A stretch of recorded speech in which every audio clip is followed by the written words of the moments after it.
దేవుని పరిశుద్ధ నామ స్తోత్రాలు. ఈ ఆధ్యాత్మిక టీవీ కార్యక్రమాన్ని వీక్షిస్తున్న మీ అందరికీ మన ప్రభువును రక్షకుడైన యేసుక్రీస్తు వారి నామంలో వందనాలు తెలియజేస్తా ఉన్నా. ఈరోజు ఒక శ్రేష్టమైనటువంటి సందేశాన్ని మీతో పంచుకోవాలని నేను సిద్ధపడతా ఉన్నా. అదేంటంటే యేసుక్రీస్తు ప్రభువారు యెరూషలేములో మరి గాడిద మీద ఊరేగినటువంటి సందర్భాన్ని, అది మట్టల ఆదివారపు సందేశాన్ని, మట్టల ఆదివారం, పామ్ సండే అంటారు దీన్ని. ఆ విషయాన్ని ఈరోజు నేను మీతో పంచుకోవాలని ఆశపడుతున్నాను. జాగ్రత్తగా దేవుని యొక్క వాక్యాన్ని వినాలి. ఈనాడు యావత్తు ప్రపంచం అంతా కూడా సంఘాల్లో, మందిరాల్లో మట్టల ఆదివారాన్ని జరుపుకుంటూ ఉన్నారు. అంటే ఈస్టర్ సండేకి ముందు వచ్చినటువంటి వారాన్ని మట్టల ఆదివారం అంటారు. అంటే యేసుక్రీస్తు ప్రభువారు పునరుత్థానానికి ముందు, మరణానికి ముందు వారంలో యెరూషలేములో ఆయన వచ్చి మరి గాడిద మీద ఆయన మరి జయోత్సాహంతో ఊరేగినటువంటి సందర్భాన్ని జ్ఞాపకం చేసుకుంటూ ఈనాడు యావత్తు ప్రపంచమంతా కూడా పామ్ సండే, మట్టల ఆదివారాన్ని చేస్తున్నారు. అయితే బైబిల్లో మట్టల ఆదివారమైనటువంటి పదం అయితే లేదు, కానీ ఆ రోజు జరిగినటువంటి సంఘటనలు పరిశుద్ధ గ్రంథంలో స్పష్టంగా రాయబడి ఉన్నాయి. నలుగురు సువార్తికులు కూడా తమ గ్రంథాల్లో రాశారు. మత్తయి, మార్కు, లూకా, యోహాను అనేవారు తమ సువార్తలలో ఆనాడు జరిగినటువంటి పరిస్థితిని రాయటం జరిగింది. పరిశుద్ధ గ్రంథాన్ని మనం చూసినప్పుడు మత్తయి సువార్త 21వ అధ్యాయము 5వ వచనాన్ని చదువుతున్నప్పుడు, ఇదిగో నీ రాజు సాత్వికుడై గాడిదను, భారవాహక పశుపిల్ల అయిన చిన్న గాడిదను ఎక్కి నీ యొద్దకు వచ్చుచున్నాడని సియోను కుమారితో చెప్పుడి. యేసుక్రీస్తు ప్రభువారు తన శిష్యులను వెంట పెట్టుకుని యెరూషలేముకి వచ్చినప్పుడు, అంటే అంతకుముందు యెరూషలేముకి యేసుక్రీస్తు ప్రభువారు అనేక సందర్భాల్లో వచ్చారు. సుమారు పరిశుద్ధ గ్రంథాలు మనం బాగా అబ్జర్వ్ చేస్తే 11 పర్యాయాలు యేసుక్రీస్తు ప్రభువారు ఈ యెరూషలేముకి వచ్చారు. అయితే 10 పర్యాయాలు, 10 మారులు కూడా యెరూషలేముకి వచ్చినటువంటి సందర్భాలని, అప్పుడు జరిగినటువంటి కార్యాలకి మించి ఈ 11వసారి యెరూషలేముకి వచ్చినటువంటి సందర్భం అనేది చాలా ప్రాముఖ్యమైనది. అంటే యేసుక్రీస్తు ప్రభువారు మరణానికి అప్పగింపబడేటటువంటి ముందు చివరిసారి యెరూషలేముకి ఆయన వచ్చారు. యెరూషలేములో మరి ఆయన యెరూషలేముకి వచ్చినప్పుడు తన శిష్యులలో 2 పిలిచి ఇలా చెప్తాడు, మీ ఎదుటనున్నటువంటి బేత్ఫగే అయినటువంటి గ్రామాలకు వెళ్ళి అక్కడ మీకు కట్టబడినటువంటి గాడిద పిల్లయు కనిపిస్తాయి, మీరు వాటిని ఇప్పి తోలుకుని రండి అని చెప్తాడు.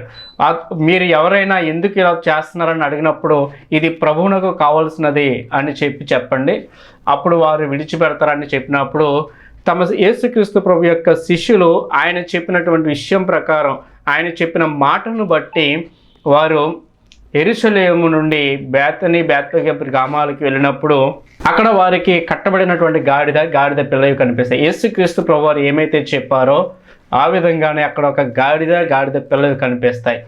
ఆ గాడిదను, దాని పిల్లను వాటిని విప్పి తీసుకొచ్చేటటువంటి ప్రయత్నం చేస్తున్నప్పుడు అక్కడ ఉన్నటువంటి వ్యక్తులు అడుగుతారు, ఏం చేస్తున్నారు మీరు, ఏంటి తీసుకుపోతున్నారు దీనిని అన్నప్పుడు, ఇది ప్రభువుకు కావాల్సిందని యేసు ప్రభువు వారికి ఏమైతే చెప్పాడో ఆ విషయాన్ని వారితో చెప్పినప్పుడు వాళ్ళు విప్పి తోడుకోపోనిస్తారు.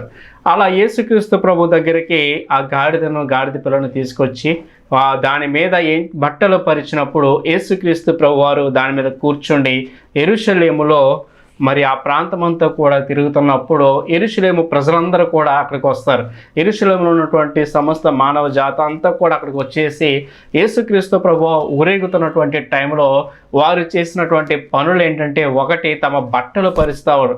ఈ యొక్క గాడిద నడుస్తున్నటువంటి ఆ గాడిద క్రింద మరి బట్టలు పరిచి, మరి ఈతాకు మట్టలతో, ఖర్జూరపు మట్టలు పట్టుకుని దావీదు కుమారునికి జయము, హోసన్నా హోసన్నా అని చెప్పి ప్రతిగానాలు చేస్తూ దేవుని ఎంతో స్తుతిస్తూ, ఎంతో ఆర్భాటంతో, సంతోషంగా ఆ యొక్క సన్నివేశం అనేది జరుగుతుంది. అయితే అసలు ఎందుకు ఇలా జరిగింది, ఏంటి, ఆయన గాడిద మీద ఎందుకు వచ్చారు అనేటువంటి విషయాలు మనం జాగ్రత్తగా ఆలోచన చేస్తే, గొప్ప వ్యక్తులు ప్రపంచంలో మరి అనేకమైనటువంటి జంతువుల మీద ప్రయాణాలు చేస్తారు.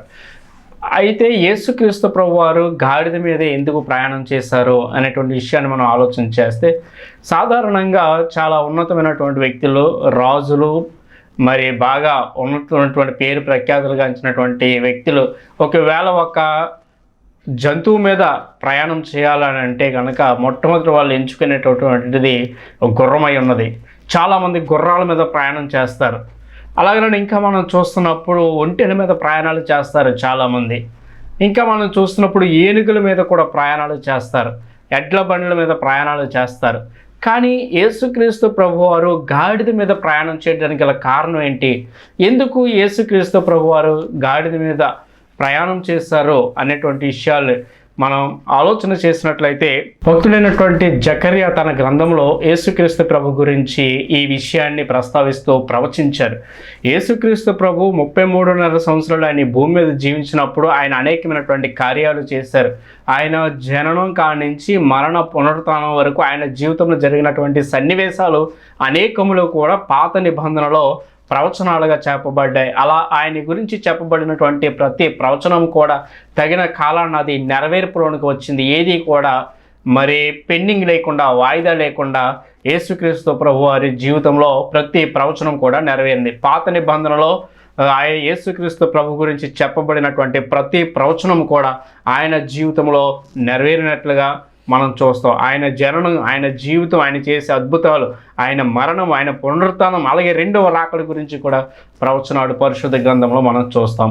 అయితే ఇక్కడ క్రొత్త నిబంధనలో మనం చూస్తున్నప్పుడు ఈ యొక్క సన్నివేశాన్ని మనం చూస్తున్నప్పుడు యెరూషలేములో ఆయన గాడిద మీద ఎందుకు ఊరేగారు అనేటువంటి పరిస్థితి మనం చూస్తున్నప్పుడు ఈ విషయాన్ని గురించి జకర్యా తన గ్రంథంలో ఇలా రాస్తా ఉన్న 9వ అధ్యాయం 9వ వచనాన్ని మనం చూస్తున్నప్పుడు, సియోను నివాసులారా బహుగా సంతోషించుడి, యెరూషలేము నివాసులారా ఉల్లాసముగా ఉండుడి. నీ రాజు నీతిపరుడును రక్షణ గలవాడును దీనుడనై గాడిదను గాడిద పిల్లను ఎక్కి నీ యొద్దకు వచ్చుచున్నాడు.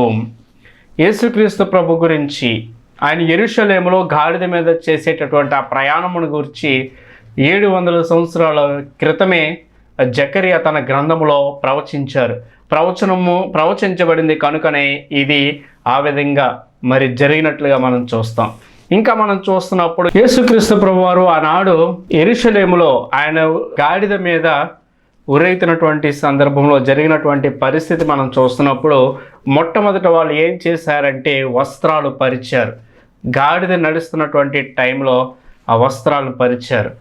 ప్రియులారా, ఇక్కడ గమనించండి, వస్త్రాలు పరిచారు, ఎందుకు పరిచారు అనేటువంటి విషయాన్ని మనం ఆలోచన చేస్తే, పూర్వకాలం యూదులు ఆనాటి కాలంలో రాజుగా అభిషేకించబడినటువంటి వారి జీవితాల్లో అభిషేకించబడినటువంటి వ్యక్తులని మరి బట్టలు పరిచి నడిపించేటటువంటి ఒక సాంప్రదాయం అనేది ఆనాడు యోధా సాంప్రదాయంలో ఒక సాంప్రదాయంగా ఉండేది. మనం రాజుల గ్రంథంలో మనం చూస్తున్నప్పుడు రాజులు 2వ గ్రంథం 9వ అధ్యాయంలో 13వ వచనాన్ని మనం చూస్తున్నప్పుడు ఇక్కడ ఇలా ఉంది చూడండి. అంతటా వారు అతి వేగిరముగా తమ తమ వస్త్రములను పట్టుకొని మెట్ల మీద అతని క్రింద పరిచి బాకా ఊదించి యేహూ రాజు అయి ఉన్నాడని చాటించిరి. యేహూ యూదులకు రాజు అయినప్పుడు, యోధాకి రాజు అయినటువంటి టైంలో అక్కడ ఉన్నటువంటి స్నేహితులు ఏం చేశారంటే మెట్ల మీద అతనికి ముందుగా అతని క్రింద మెట్టల మీద వస్త్రాలు పరిచి ఆయనకి జేజేలు పలికారని చెప్పి ఇక్కడ మనకు కనిపిస్తూ ఉంది. ఆనాడు యూదులు యేసుక్రీస్తు ప్రభువును కూడా ఆయన యూదులకు రాజు అని చెబుతూ దానికి సంకేతంగా గొర్రె యొక్క గాడిద క్రింద మరి వస్త్రాలు పరిచినట్లుగా మనం చూస్తాం. అవును ప్రియులరా, ఆయన ఆనాడు యూదులకే రాజు కాదు కానీ యావత్తు ప్రపంచానికి, యావత్తు మానవ జాతికి ఆయన రాజు అయి ఉన్నాడు. ఆయన రాజులకు రాజు, ప్రభులకు ప్రభు అని దేవుని వాక్యం చెప్తుంది. అందుకని యేసుక్రీస్తు ప్రభువారు పుట్టినటువంటి టైంలో ఆ తూర్పు దేశపు జ్ఞానులు హేరోదు రాజు దగ్గరికి వెళ్తే ఇలా అంటారు, యూదుల రాజుగా పుట్టినవాడు ఎక్కడున్నాడు అని అడుగుతారు. అలాగేనండి పిలాతు తీర్పు తీసినటువంటి టైంలో నువ్వు యూదుల రాజువా అన్నప్పుడు ఆయన చెప్తారు, అవును నువ్వు అన్నట్టే అంటాడు ఆయన. అవును ప్రియులరా, ఆయన రాజు, సమస్త మానవాళికి, యావత్తు ప్రపంచానికి ఆయన రాజు. ఆయన రాజ్యము శాశ్వతమైనటువంటి రాజ్యము, ఆయన రాజ్యము అంతము లేనటువంటి రాజ్యము. ఆయన రాజు అయి ఉన్నాడు ప్రియులరా. కాబట్టి ఆయన రాజరికానికి సాదృశ్యంగా ఆనాడు యూదులు మరి ఆయన ప్రయాణం చేస్తున్నటువంటి టైంలో దారి పొడుగున వారు మరి బట్టలు పరిచారు ప్రియులరా, వస్త్రాలు పరిచి ఆ కార్యాన్ని చేశారు. ఇంకా మనం మత్తయి సువార్తలో ఇంకా మనం చూస్తున్నప్పుడు జన సమూహంలో అనేకులు తమ బట్టలు దారి పొడుగున పరిచి, కొందరు చెట్ల కొమ్మలు నరికి దారి పొడుగున పరిచిరి.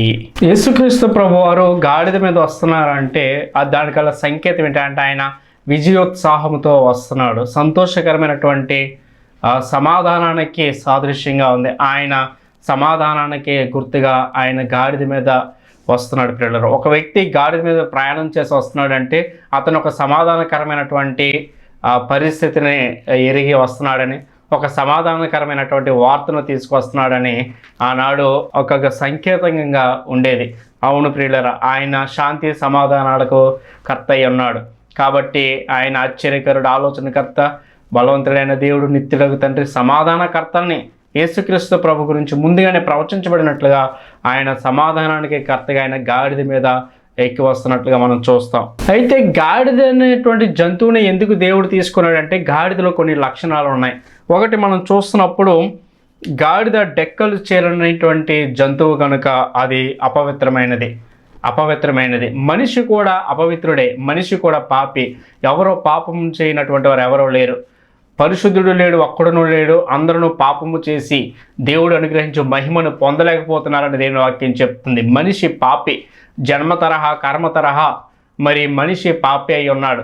కాబట్టి మానవ జీవితానికి సాదృశ్యంగానే ఈ యొక్క గాడిద ఉంది. అందువలన యేసుక్రీస్తు ప్రభువారు గాడిదను మరి ఎంచుకున్నట్లుగా మనం చూస్తాం. అలాగే గాడిద యొక్క ఇల్లు అరణ్యంలోనే ఉంటుంది, దానికి నివాసం అంటూ ఉండదు, అరణ్యంలో జీవించేటటువంటిది. అలాగే మనిషి కూడా పాపపు లోకంలో అరణ్యవాసిగానే జీవిస్తున్నాడు. మనం చూస్తున్నప్పుడు ఇర్మియా గ్రంథంలో 2:24 ఏముందంటే, అరణ్యమునకు అలవాటు పడిన అడవి గాడిదవు అని మనం చూస్తాం.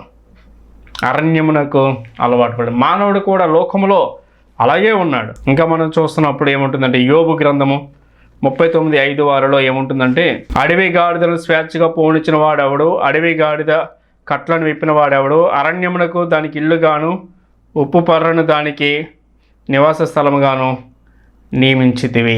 అరణ్యంలో జీవించేటటువంటి గాడిద. ఈనాడు మానవ జీవితం కూడా అలాగే ఉందని, యాజ్ ఇట్ ఈజ్ సాదృశ్యంగా ఉన్నటువంటి పరిస్థితిని ఇక్కడ ఆయన చెబుతూ, అందువలనే దేవుడు యేసుక్రీస్తు ప్రభువారు గాడిదని మరి ఎన్నుకున్నట్లుగా మనం చేస్తాం. అలాగనే 3వ లక్షణం చూసినప్పుడు గాడిద సాధువు చేయబడినటువంటి జంతువు. అంటే గాడిద యొక్క స్వభావం గురించి చెప్తున్నాడు. గాడిద యొక్క స్వభావం ఎలా ఉంటుందంటే మొండిది.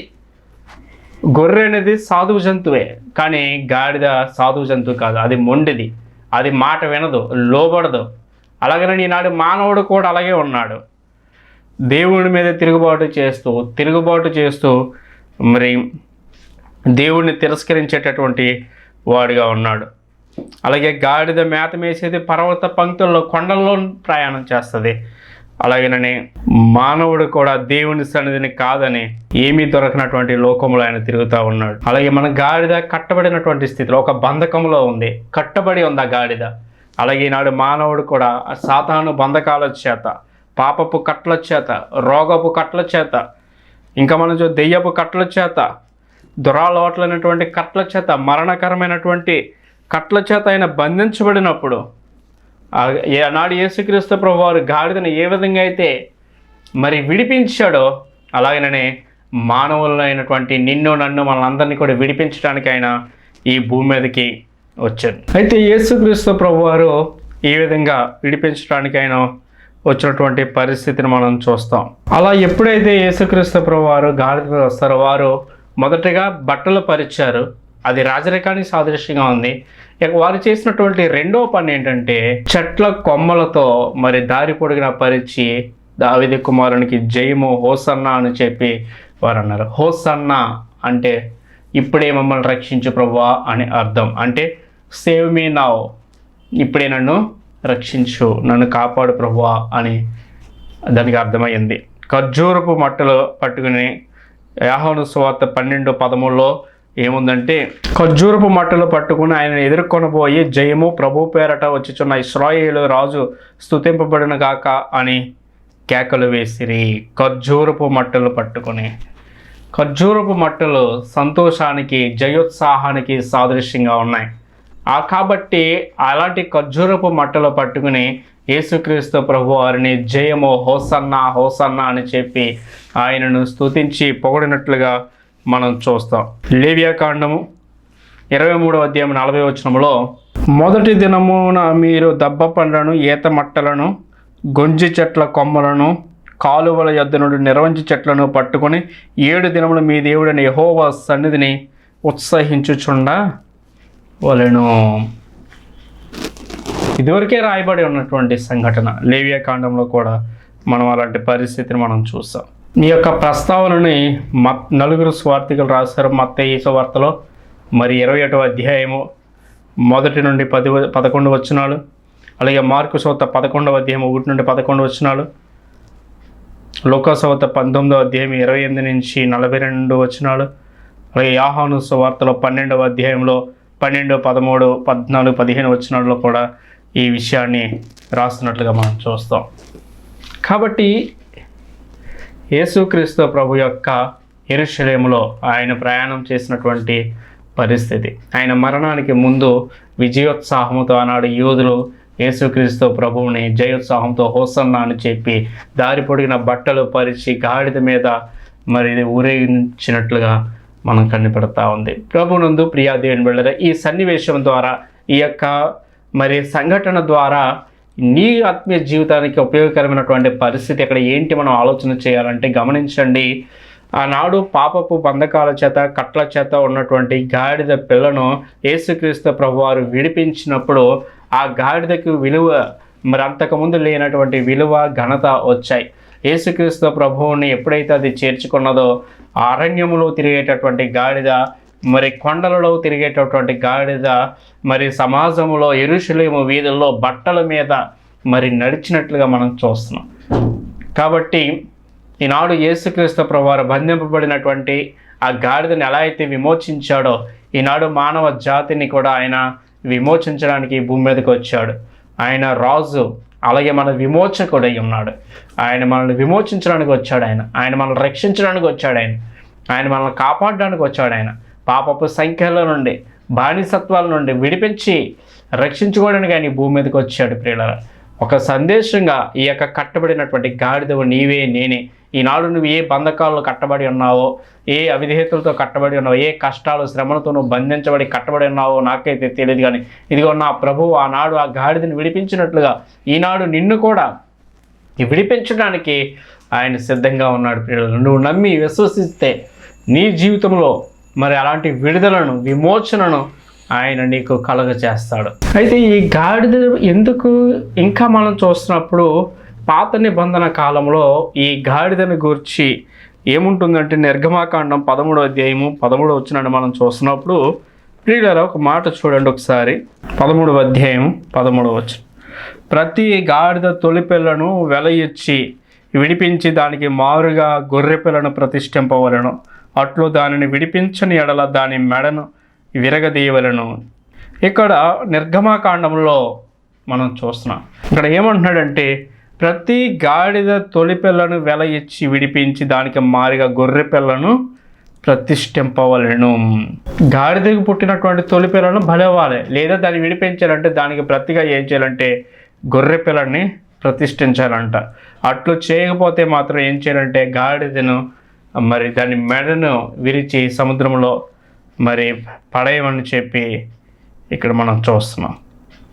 కాబట్టి ఆ గాడిదకి ప్రతిగా దానిని విడిపించటం కోసం దానికి ప్రతిగా గొర్రె పిల్లను మరి ఇవ్వాలని పాత నిబంధనలు మనం చూస్తాం. అలాగే ఈనాడు నీవు నేను చేసిన పాపముల నిమిత్తం మన పాపములకు విమోచన క్రయధనముగా మనకు బదులుగా, నీకు బదులుగా, నాకు బదులుగా ఆయన మరి గొర్రె పిల్లగా ఆయన మరి ఆనాడు ఆ గాడిదను విడిపించి ఆయన తాను బలైపోయినట్లుగా మనం చూస్తున్నాం. నిర్గమాకాండంలో మనం రాయబడినటువంటి సంఘటన.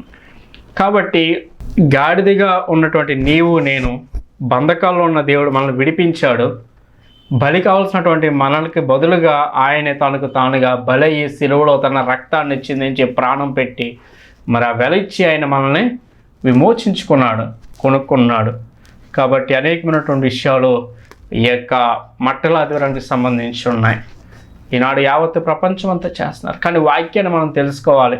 అసలు ఏం జరిగింది ఏంటని మనం వాక్యాన్ని బాగా చదివినట్లయితే ఈ నలుగురు సువార్థికుల విషయాలు రాశారు. ఆ యొక్క అధ్యాయాలు మీరు చదువుతున్నట్లయితే మీకు ఆ విషయాలు అనేవి ఇంకా చాలా చక్కగా అర్థమవుతాయి. కనుక దయచేసి ప్రతి ఒక్కరు కూడా బైబిల్ బాగా చదవండి, ప్రతి అధ్యాయాలు చదవండి, ధ్యానం చేయండి. ఓకే, మీరు అనేక చోట్ల వాక్యాలు విని ఉండొచ్చు, టీవీల్లోనో యూట్యూబ్లోనో, లేదంటే మీ సంఘాల్లో మీ సేవకులు చెప్పే వాక్యాలు, ఇంకా అనేకమైనటువంటి విషయాలు మీరు వింటూ ఉంటారు. విని వదిలేకుండా మీరు ఆ యొక్క మీ దగ్గర ఉన్నటువంటి బైబిల్ గ్రంథాల్లో ఆ మాటలు ఏ విధంగా ఉన్నాయో ఆ రెఫరెన్సెస్ మీరు తీసి మరి మీరు చదివినప్పుడు మీలో ఇంకా విశ్వాసం అనేది పెరుగుతుంది, నమ్మకం అనేది పెరుగుతుంది, సత్యం ఏమై ఉన్నదో తెలుస్తుంది.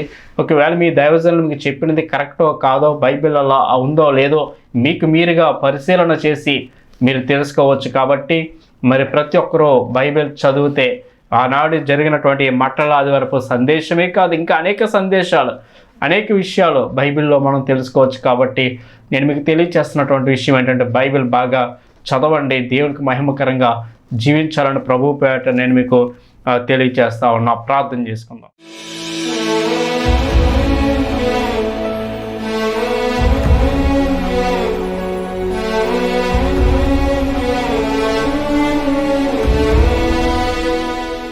మహాపరిశుద్ధుడు ప్రేమగల మా తండ్రి దేవా, నీ నామం స్తోత్రాలు.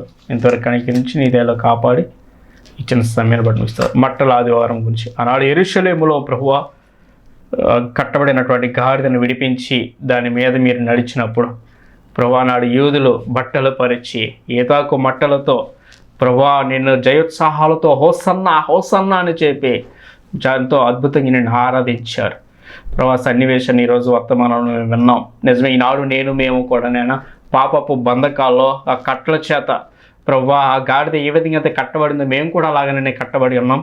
ప్రభా నాడు గాడిదని విడిపించినట్లుగా ఈనాడు నీవు నన్ను మమ్మల్ని అందరినీ కూడా అలా విమోచించి విడిపించడం కోసం ఆనాడు మీరు శిలువలో రక్తాన్ని చిందించి విమోచన క్రయధనంగా మీ ప్రాణాన్ని పెట్టి మమ్మల్ని రక్షించుకున్నారు, నీ బిడదగా చేసుకున్నారు. దేవా నాయన ఈ సత్యాన్ని ఎందరైతే ఈనాడు వాక్యం విన్నారో వారందరూ కూడా నాయన ప్రభు విని విశ్వసించడానికి సహాయం చేయని, వాక్యాన్ని మంచి మనసు అర్థం చేసుకుని వాక్యానికి అనుకూలంగా నీకు మహిమకరంగా ప్రతి ఒక్కరూ జీవించడానికి అట్టి కృపట్టి సహాయాన్ని దయచేయమని అడుగుతున్నాం. దేవ విన్న వాక్యం నీ ప్రియ బిడ్డల హృదయాల్లో ఫలింపచేసి దేవ మీరే మహిమ పొందమని సహాయం చేయండి. ప్రభు మరి ముఖ్యంగా ఈ యొక్క కార్యక్రమాన్ని చూస్తున్న నీ ప్రియ బిడ్డలు వారిని వారి కుటుంబాలను మీరు ఆశీర్వదించి దీవించండి. కుటుంబాలకు క్షేమము దయచేయండి, సమాధానము దయచేయండి, నెమ్మది దయచేయండి. నీ కృపలో వారిని కాచి కాపాడండి. దేవా రకరకాల అవసరాలు నీ నామంలో తీర్చండి. దేవా సహాయం చేసి నడిపించమని యేసునామమున ప్రార్థిస్తున్నాను మా పరమ తండ్రి. ఆమేన్. అందరికి వందనాలు. God bless you all. Thank you.